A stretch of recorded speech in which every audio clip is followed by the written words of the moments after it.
এই দায়টা তাহলে কার, ট্রাম্পের না পুটিনের? অযোগ্যদের জন্য যোগ্যদের শাস্তি হলো। পার্থ টাকা পেল, তার বদলে 2-5 বছর জেল খাটলো, কিন্তু এদের জীবনটার কি হয়? পার্থর তো জীবনে আর কিছু নেই। এমনি ওদের এক পা খাটে পার্থদের আর কি আছে জীবনে? সত্যি কথাই, মানে এই যে এই ছেলে মেয়েগুলোকে একেবারে সাক্ষাৎ জমের মুখে ঠেলে দিল, এটা অত্যন্ত দুর্ভাগ্য। সুপ্রিম কোর্ট বলছে 3 মাসের মধ্যে পরীক্ষা দেবে। এরা পরীক্ষা দিয়েছে 7-8 বছর আগে। তাদের আর পরীক্ষা দেওয়ার মতন সেই কোয়ালিফিকেশন গুলো আছে, মানসিকতা গুলো আছে? গত 8 বছর এরা সংসার করলো, ধর্ম করলো, বাড়ি করলো, ইএমআই নিল, এখন চাকরিটা চলে গেল। ওদের তো আর দেবার কিছু নেই। ওদের তো আর দেবার কিছু নেই, কিডনি বেচেও টাকা দিতে পারবে না। 6 বছর 7 বছরের এই টাকার মূল্য যোগ করে দেখুন, যদি সে তার 2টো কিডনিও বেচে তাহলেও এই টাকা আনতে পারবে না। কিন্তু এর জন্য দায়ী কে? এর জন্য একমাত্র যে দায়ী তারা হচ্ছে মমতা আর অভিষেক ব্যানার্জি। ঘরের সবকিছু বেচে আমি নেতাদের টাকা দিলাম, এখন যদি আমায় 6 বছরের পয়সা ফেরত দিতে হয়, 6 বছর মানে 72 মাস, 72 মাস ইন্টু স্যালারি ইনক্রিমেন্ট, সমস্ত আরো যা যা পেয়েছেন সমস্ত কিছু যোগ করুন,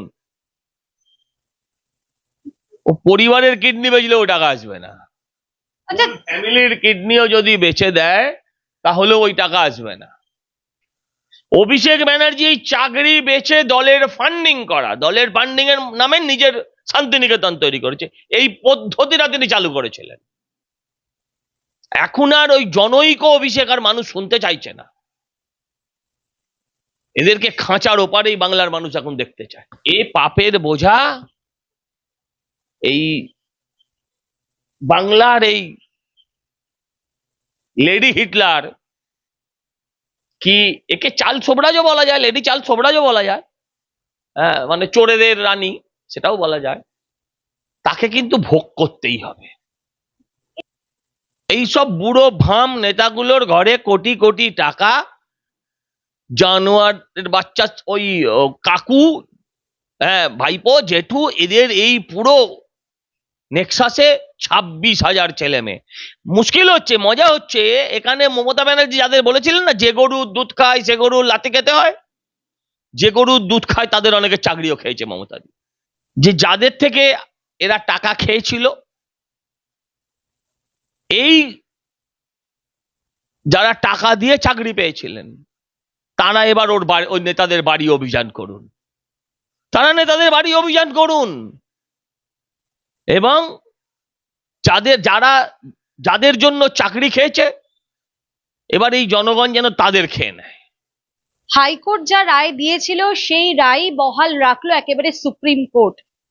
সুপ্রিম কোর্ট একেবারে 26,000 যে প্যানেল, সেই প্যানেলের বাতিল জানালো। এই পুরো বিষয়টি নিয়ে কথা বলবো। এই মুহূর্তে আমাদের সাথে রয়েছে বিজেপি মুখপাত্র সজল ঘোষ। সজল দা, এই যে 26,000 যে যারা ছিল এতদিন ধরে তারা লড়াই করে চললো, যোগ্য অযোগ্য, চাল থেকে কাকর ডাল থেকে কাকর, সেই অযোগ্যের তালিকা পাওয়া গেল না, তাহলে এই দায়টা কি মুখ্যমন্ত্রী, রাজ্য সরকারের? তাহলে আপনার কি মনে হয় ট্রাম্পের? এই দায়টা তাহলে কার, ট্রাম্পের না পুটিনের? 100% তারই দায়। খেয়েছে, খেয়ে ঢেকুর তুলে বার করে দেবে তা তো হবে না। দেখুন, আমি ভাবছি 26,000 সেই মানুষগুলোর কথা যাদের কালকে থেকে আর চাকরি নেই। আপনি একবারও ভাবতে পেরেছেন যে একটা মানুষ এই চাকরিকে নির্ভর করে কেউ ফ্ল্যাট কিনেছে, কেউ বিয়ে করেছে, সন্তান সন্ততি হয়েছে, তাদের স্কুল কলেজ হয়েছে, সব কাল থেকে অনিশ্চিত। ভগবান না করুক এদের মধ্যে একটা বড় অংশ যদি সুইসাইড করে তাহলেও অবাক হওয়ার কিছু নেই, তাহলেও অবাক হওয়ার কিছু নেই। সুপ্রিম কোর্ট বলছে 3 মাসের মধ্যে পরীক্ষা দেবে। এরা পরীক্ষা দিয়েছে 7-8 বছর আগে। তাদের আর পরীক্ষা দেওয়ার মতন সেই কোয়ালিফিকেশন গুলো আছে, মানসিকতা গুলো আছে? দেখুন, আপনি ভাবুন, এর মধ্যে 9,000 তো না, ওই যায় 5,000 বা 9,000 চাকরি হচ্ছে ভুয়ো, আর বাকি 16-17 হাজার হচ্ছে 16,000 হচ্ছে তারা যোগ্য। ছেলে মেয়েগুলো অযোগ্য বলা হচ্ছে যাদের, হয়তো সবাই অযোগ্য ছিল না, কিছু নিশ্চয়ই অযোগ্য আছে একদম। ওই কি অধিকারী, আমাদের অঙ্কিতা অধিকারী আছে, কিছু কিছু কেষ্টর মেয়ে আছে যে একেবারে পচা, একেবারে অচল পয়সা, কিন্তু সবাই তো তা ছিল না। কিছু নিশ্চয়ই হয়তো ছিল, দেখা যাবে যারা যোগ্যতা ছিল। বাড়ির নিচে দিয়ে যদি তৃণমূলের নেতা ফেরিওয়ালা সেজে চাকরির ফেরি করতে করতে যায়, চাকরি নেবে গো বাবু চাকরি, তাহলে কোন বাবা মা যদি 7 লাখ 8 লাখ সুলভ মূল্যে করেছে, 10 লাখ টাকার বিনিময়ে চাকরিগুলো হয়েছে, বাবার ফিক্সড ডিপোজিট, মায়ের সোনা, যদি কোনো বাড়ি ঘর কিছুও থাকতো, সেগুলো সমস্তটা বন্ধক রেখে বিক্রি করে ভাঙিয়ে তারা এই চাকরিগুলো কিনেছিল। গত 8 বছর এরা সংসার করলো, ধর্ম করলো, বাড়ি করলো, ইএমআই নিল, এখন চাকরিটা চলে গেল, ওদের তো আর দেবার কিছু নেই। ওদের তো আর দেবার কিছু নেই, কিডনি বেচেও টাকা দিতে পারবে না।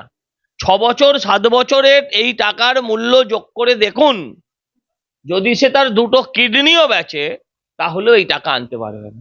কিন্তু এর জন্য দায়ী কে? এর জন্য একমাত্র যে দায়ী তারা হচ্ছে মমতা আর অভিষেক ব্যানার্জি, এবং তদন্তের নির্দেশ দিয়েছে। এই আলফা নিউমারিক পোস্ট করে কারা এই দোষীদের আড়াল করতে চাইছিলেন? দেখুন, দেশের আইন বলে সবসময় যে একজনও নির্দোষ যাতে শাস্তি না পায়। এখানে কয়েক হাজার নির্দোষ শাস্তি পেয়েছে, এবার সেই কয়েক হাজার নির্দোষটা কতজন সেটা এক্স্যাক্টলি বলা সম্ভব হয়নি। হাইকোর্ট খোঁজার চেষ্টা করেছিল, সুপ্রিম কোর্ট খোঁজার চেষ্টা করেছে, এসএসসি কে বারবার সুযোগ দেওয়া হয়েছে, তারা মাসের পর মাস তারা নষ্ট করেছে, বছরের পর বছর নষ্ট করেছে, ফাইনালি একটা জায়গায় আসতে হয়েছে। দেখুন, এটা যদি শিক্ষক না হতো, বিষয়টা যদি শিক্ষক না হতো, তাহলে আমরা বলতাম যোগ্য অযোগ্য সবাইকেই রাখা হোক। কারণ যখন আপনি যোগ্যদের বাঁচতে পারছেন না, আলাদা করতে পারছেন না, কিন্তু যদি অযোগ্য শিক্ষক হয় তাহলে একটা মানে একটা প্রজন্ম হয়ে যাবে অযোগ্য, একটা অযোগ্য প্রজন্ম জন্ম নেবে। কারণ অযোগ্য শিক্ষকদের কাছ থেকে তো আপনি যোগ্য শিক্ষা পাবেন না। অযোগ্য শিক্ষকদের কাছ থেকে কি আপনি যোগ্য শিক্ষা পাবেন না তো। তাহলে আপনারা ভাবুন, আসলে আমরা না এখনো রিয়েলাইজ করতে পারছি কিনা সন্দেহ, যে আজ সকালে উঠে হঠাৎ জানলেন আপনার আর মানে সরকারি চাকরি যেটা পাওয়ার থেকে যাওয়া শক্ত, সেটা নেই, সিম্পল নেই। এ পাপের বোঝা এই বাংলার এই লেডি হিটলার, কি একে চাল সোবরাজও বলা যায়, লেডি চাল সোবরাজও বলা যায়, হ্যাঁ, মানে চোরেদের রানী সেটাও বলা যায়, তাকে কিন্তু ভোগ করতেই হবে। কালীঘাট অভিযান ওই সমস্ত করে কোনো লাভ নেই, এমন একটা অভিযান ক্রিয়েট করতে হবে যাতে করে এই সরকার আর মাথা তুলে না দাঁড়াতে পারে, এবং এদের সকলের বাকি জীবনটা যেন কারাগারের অন্তরালে কাটে। এ 26,000 মানুষের জীবন নিয়ে যারা ছেলে খেলা করে, তাদের সমাজে থাকার কোনো অধিকার নেই, কোনো অধিকার তাদের নেই। আপনি কি মনে করেন এই 26,000ই তারা এই পরীক্ষা দিয়ে পাশ করবে? এবং আপনি মনে করেন সেই পরীক্ষাটা এরা করলে সেই পরীক্ষাটাও দুর্নীতি হবে, এতে আবার বিক্রি করবে, সেই পরীক্ষাটাও দুর্নীতির পরীক্ষা হবে। সরকার চাকরিও খেলো, টাকাও খেলো, স্পষ্ট করে বলতে পারলো না অযোগ্যদের তালিকা। এমন খেয়েছে আর এমন মিশিয়েছে দুধ আর জল, যেখান থেকে জল আর দুধকে আলাদা করা সম্ভব হয়নি। চাল আর কাঁকর হলে ঠিক আলাদা করা যেত, কিন্তু জলে এমন দুধ মিশিয়েছে, দুধে এমন জল মিশিয়েছে, যেটাই ধরুন না কেন আপনি, এমন মিশিয়েছে যে দুটোকে আর আলাদা করা সম্ভব হয়।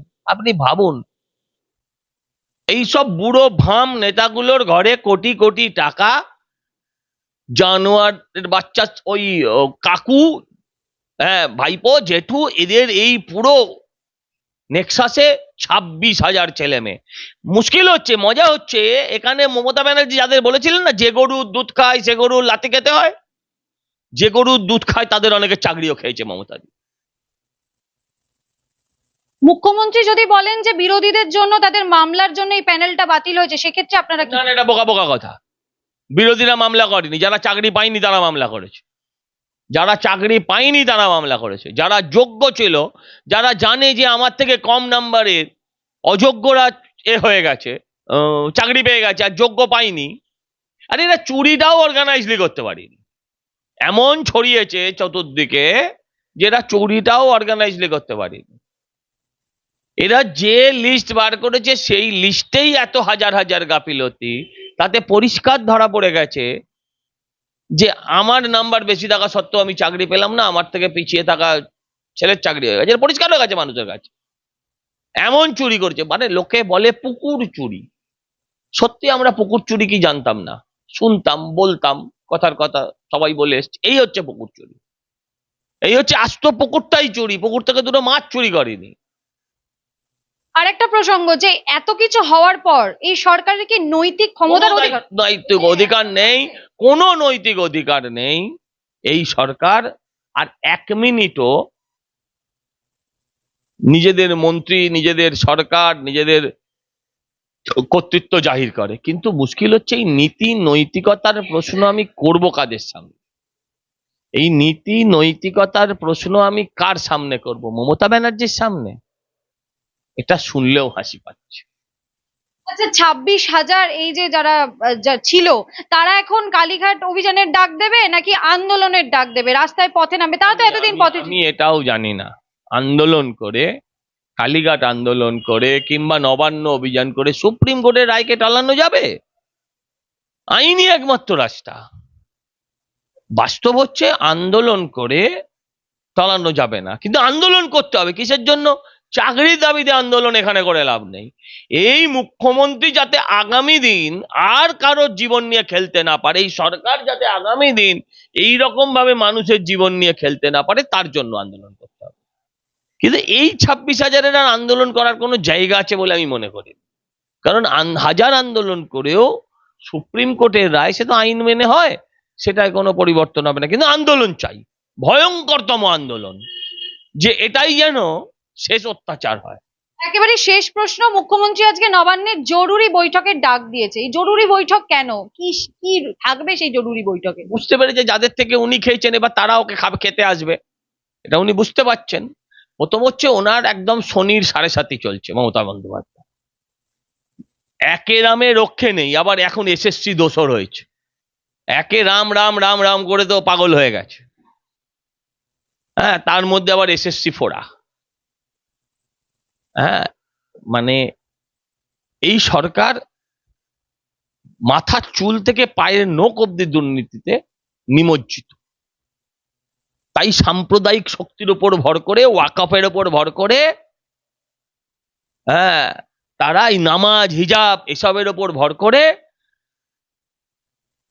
তারা এই কোন রকমের নির্বাচন পার হতে চায়। লক্ষ্মী ভান্ডার দেয় আর লক্ষ্মীদের রাস্তায় দাঁড় করিয়ে কাঁদায়, কন্যাশ্রী দেয়, কন্যাদের চাকরি যায়। আপনি বলুন আপনি কোনটা নেবেন, লক্ষ্মী ভান্ডার না আপনার পরিবারের, আপনার বাড়ির, আপনার চাকরি, আপনার দিদির চাকরি, আপনার বোনের চাকরি, আপনি কোনটা চাইবেন?